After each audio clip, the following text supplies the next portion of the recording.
ọkwa ndị Igbo ka eji maka akịta wee na-achọ ịpasị new law, new property law na Lagos that will only favor the Yorubas, so that ndị Igbo niile nwere ụlọ ebe a ma ọ nwee shop ma ọ nwee businesses na ha na ihe na-egbu a na-agwa ụlọ okwu na ha adịghị ihe. The only favor ọ ga-enye ndị Igbo bụ that a ga-achụnata unu by fire by force to your own land. Unu refuse ịbịa wee mee gịnị wee rụọ wee develop. Ndị jụrụ unu right from day one, people who rejected you from day one, bụ ndị unu ji ebe ha na-edevelopụrụ ha. Mmiri awa dị ebe ahụ na ọ dịghị n'Ọnịsha. Ọ nwekwara ọzọ a na-achọ imepere uru na Ondo steeti. A na-achọ imepe wọfụ ọzọ, seaport ọzọ kwa ya na Ondo steeti. Ihe a bụ ka a ga-agbatị ahụ na amanụ na-edozicha na Lagos. So achọ ka unu bakwakwa na Ondo jee developụrụ ya maka na unu bụ ndị developers amaghị ibe. Developers nọ na-edevelopụrụ ndị iro ha ebe ha ga-abalansị wee nyụọ na ịkpapụ. Unu na-edevelopụrụ ndị iro unu ebe ha ga-abalansị wee nyụọ na ịkpapụ. Ndị nzuzu n'etiti unu ga ha erurukwa gawakwa Ondo steeti. Unu rukwa ebe ahụ the same law ha na-apasị na Lagos mgbe na-abịakwa pasịkwara ya unu na gịnị na Ondo. Nnamdi Kanu nọ na-eti mkpu si nso ụwa ndị Igbo natawa na be unu na enwere anything dị good about this country. Ndị politicians ndị Igbo, that is ihe ha bụ slave. Unama politicians ndị Igbo, they are simply the biggest or the worst slaves enwegoro n'elu ụwa. Maka na ha nwaji ihe niile dị mma, ha gụrụ akwụkwọ wee ego mee ihe niile, mana unfortunately ha nwa amamihe na ihe niile a na mmụta niile bụ ha nwa bụ ndị jere wee nọrọ ọnda ndị ebe ugwu amahọtogben na-asa abụ ha. Just imagine that. Ihe ọ bụrụ ọbụbụ ọnụ abụmọnụ ka ọ bụ, mana unu amarọ ha pụtakwa ha na-ezuzugharị na-asụ eri nka nke oyibo ha amụta ha ọfụma, ma ha na-eme kampeni chee na onwe ihe dị n'isi ha. Ịma mma na afọ etuzed ha niile bụ gịnị? Ndị mgbu abụmọnụ ka ọ bụ, mana unu amarọ na-asụ eri nka nke oyibo ha amụta ha ọfụma, ma ha na-eme kampeni chee na onwe ihe dị n'isi ha. Ịma mma na afọ etuzed ha niile bụ gịnị? Ndị mgbu. Ka ị maara ihe, kedu ihe gbochi ego unu niile unite si rụọla anyị seaport n'ebe n'Ọnịsha, dozie seaport nke dị na Rivers steeti? Ka ihe gbochiri unu ịgba mbọ ka a rụọrọ unu seaport dozie ya ọfụma na Cross River steeti? Gịnị gbochiri unu? Amamihe unu bụ gịnị? Ntụ. Unu bụ ezigbote ndị mgbu, and unu ga-atacha afụfụ ọrụ ọna niile a unu gụrụ akwụkwọ, mana ihe unu gụtara bụ slavery. Ọ ihe unu gụtara n'akwụkwọ. Unu maara ihe, mana ihe unu maara bụ amamihe tinyere unu na bondage. Unu nwere ego, mana ego unu nwere ka unu ji wee gotere onwe unu perpetual slavery, perpetual bondage. Ọkwa unu nwa bụ Igbo politicians, bido from ndị gọvanọ unu niile ruo na ndị senators unu na representatives na house. Ihe unu bụ ezigbote ndị mgbu. Amụma gwara ya unu, andị na-anya ọfụma, iwetu onwe gị ọfụma n'anya ihe nna agwa gị, efu n'eziokwu ka nna agwa gị. Agba m unu si unu, onye gwara unu n'obodo a ka ga-adị mma? Chere na unu ka ga-afụ nketa ọgọdị. Very soon soon ndị a ga-ebido bịa n'obodo unu na-akwụ unu ego n'unu ya na-akwụ n'ụlọ nke iji aka gị ụlọ gị n'obodo gị. They will tell you how much you are going to pay. Ị ghọrọ tenant n'ala Igbo. That is ụlọ gị, your ancestral land. Ya na ụlọ elu n'ime. These people will come to dictate for you. Ego na ị ga na-akwụ ha. That is ebe gị na-akwụ onwe gị asị na ịbụ tenant na obodo nna gị. N'ụlọ nke iji aka gị rụrụ anya your ancestral land. Mgbe a ka isi ya eju ụlọ oyi, ọkụmụ na-emenye anya. Onye kwulite eziokwu, unu bụ ndị Igbo eburu ụzọ subdue the person nwanne unu. Ka e gbochiri unu weta amamihe unu. Ịgba mbọ ka edozie unu bụ that is dozi.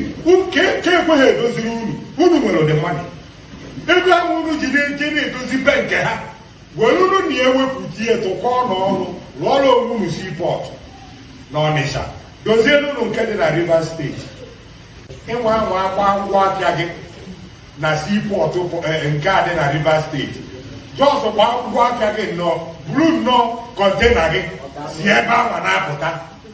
Before ị na-apụta na that is na-apụta na Aba Road, ngwongwo niile ma kọntena gị eme gịnị ada tirizie into pieces. Ha nwụma wee mee ya.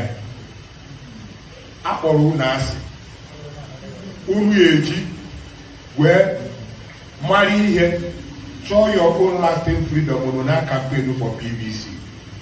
Since nne mụrụ gị na this Nigeria, ma ọ bụrụ na a mụrụ gị after the war, kedu ebe ifurugoro election decide onye ga-abụ president ma ọ gọvanọ n'obodo a na-enye ya enye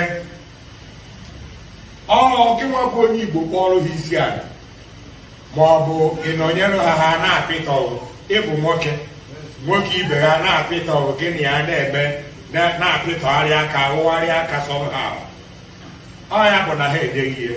Nwoke ibe ya na-anụ onye ebeghị ugwu a na-anụ nwoke onye Igbo. Nna unu niile ka akpụta unu niile clear unu off from this ala Igbo. Ọkwefu unu bụ politicians. Enyi dị na akpụta unu niile amụnye unu ọkụ. Mụnye unu ọkụ with fuel mebiri emebi, ọ bụghị ezigbo fuel. Mụnye unu ọkụ unu elebie maka unu jidere ala Igbo wee nna ya n'iyi. Unu nwa na ihe unu na-apịtọgharị, unu pịtọchakwa gị na-eme ịbụkwalụ slave. Ifere megbuo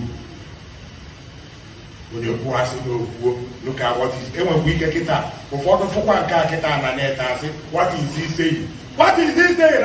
Agba na-amị mkpọrụ ị na-ata ahụ n'ike ị na-asị what is he saying? Mana ihe na-agwa gị bụ eziokwu. Ndị Igbo nọ na Lagos ga-atakụta ya kọnkịrị kịta.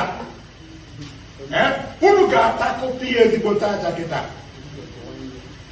Oge lụkwawa ihe unu ga-eme isi ọchịchị Buhari. Ọchịchị onye awa n'ọnọdụ na Azụ Rock ka Buhari. Ọchịchị ndị kabal unu ga-eme isi ebere isi unu. Mụnwa na-agwa unu tinye nọ n'aka. O nwere nke nnụrụ asị na onye nke rigoro kịta asị nọ pay according to your work. That is awa asọ n'ịrụrụ ọrụ ka a ga-eme gịnị? Ha chọrọ ibute America. Nna buru ụzọ try godi nke ndị Ghana before ijebe America. Ike try ahụ nke ndị Ghana na-ebe obodo niile nọ n'Afrịka ka uru mma. Ị chọọ try nke America. Try godi nke Ghana. Ka anyị bido from there. Ọ kwụchasịa emechasị. Ha bụrụ ya ọ tịga atụmada rọbish.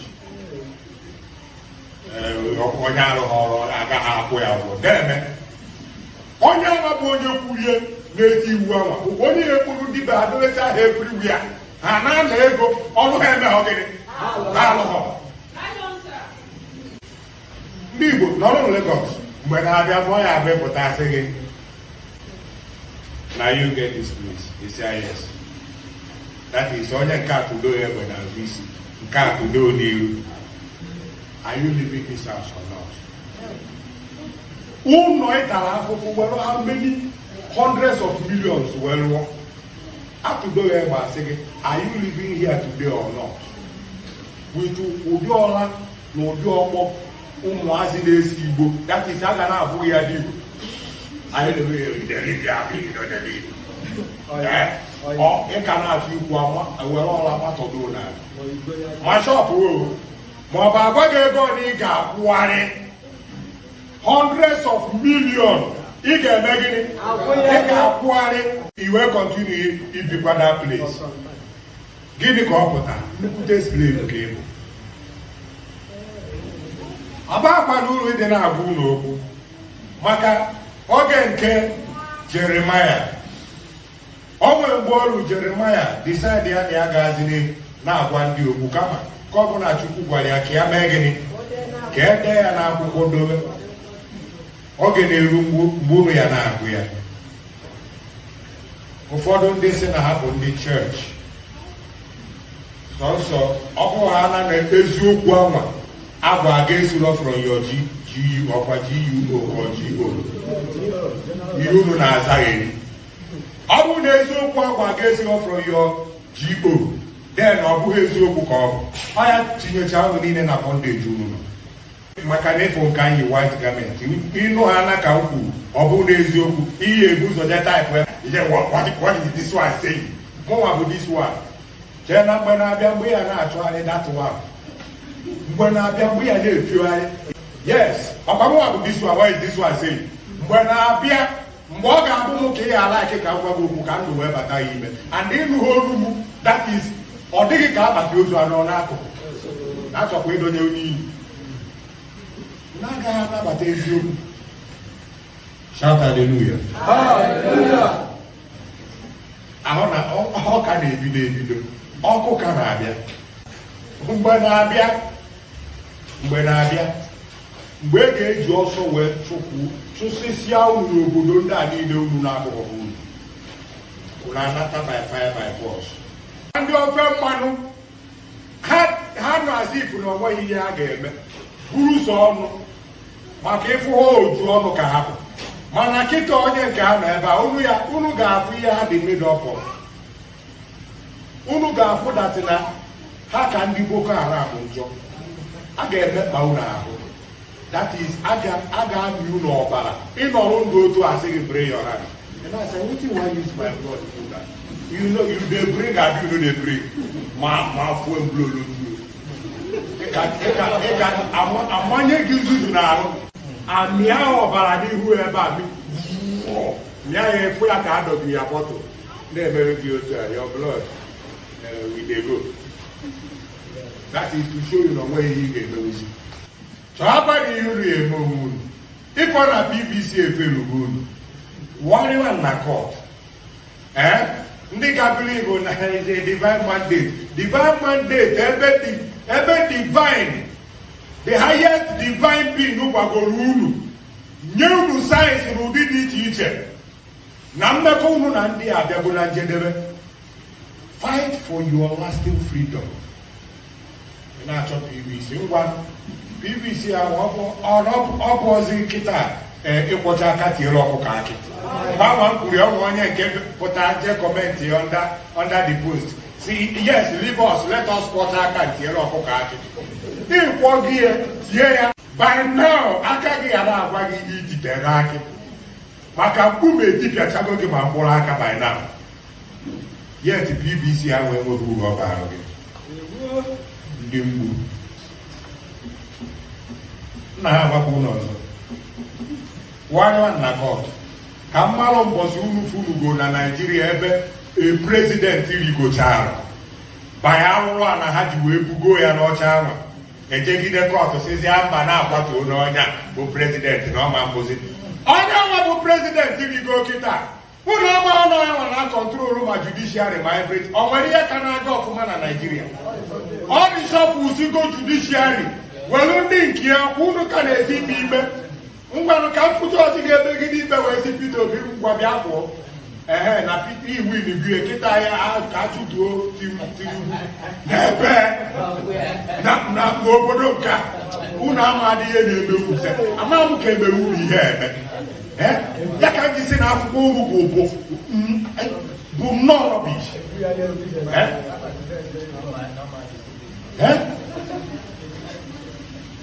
Peter Obi ngwa ahụ mgbe asị gị wite ụdị afọ anyị nwere okịta otu a ndị asigo wee pịta ọhụụ na elekshọn na the best thing ị ga-eme bụ kịta ọka dị fresh jizie n'otu esi gbara afa n'ụwa niile chọwazịa freedom gị na ndị bụ unu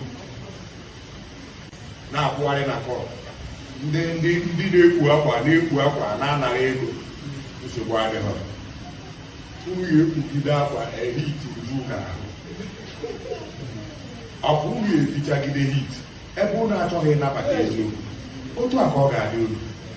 All these Igbo elites kịta amaala afọ unu n'obodo niile dị iche iche abụọ Naijiria kịta ka unu ya eji nwayọọ chịkọta ọnụ jee ije jekọọ ije ọnụ ụdị ife mana ije ọbụla unu na-eji unu ebughị ụzọ wee jee kpọpụta Nnamdi Kanu iji anwa ga-adakwa otu ọnụ si ada n'elekshọn